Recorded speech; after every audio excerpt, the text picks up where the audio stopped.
In many ways, you can say that the North won the Civil War, but the South won the narrative war. If the urgent narrative that we're trying to deal with in this country is a narrative of racial difference, the narrative that we have to overcome is a narrative of white supremacy, the South prevailed. And that's what we were dealing with at the beginning of the 20th century, when we began an era where white supremacy, racial subordination, racial hierarchy is going to be enforced in a new way. Lynching. Thousands of people pulled out of their homes, burned alive, mutilated, tortured, hanged, shot, drowned, sometimes in plain view in front of thousands of people. Sometimes the mob would drag them through the Black community, force people out of their homes to see the brutalized body of one of their neighbors, one of their loved ones. And oftentimes, a Black person who had been lynched, their body would be suspended on a bridge or on a tree. And family members couldn't retrieve that body, sometimes for days. The sheriff would actually post someone to make sure that the body was still there days later. It wasn't a secret. It wasn't something that the Klan did. The people who perpetrated these lynchings weren't people wearing white hoods. There was no need to wear a hood. You could actually pose with the victim's body. You could carve their body up and collect souvenirs. This was actually a point of pride.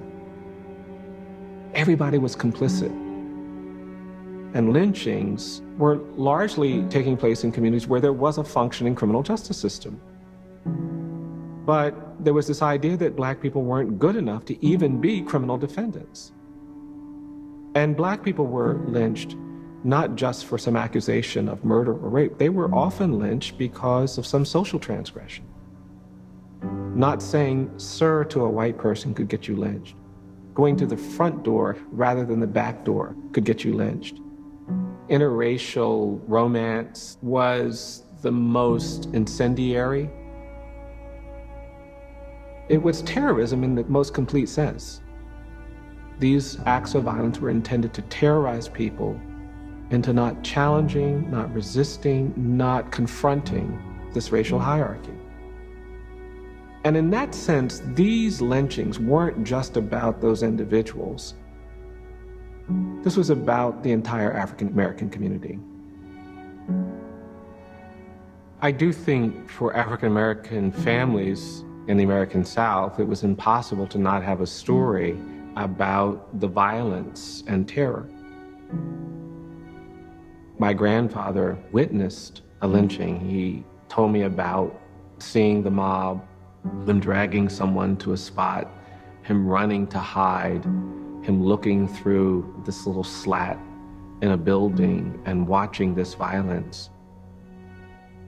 The thing that he would talk about was knowing so many of these people. And that creates this challenge of how you live in a community where you have to pretend to trust people who you know are capable of engaging in the kind of terror and violence that a lynching represents.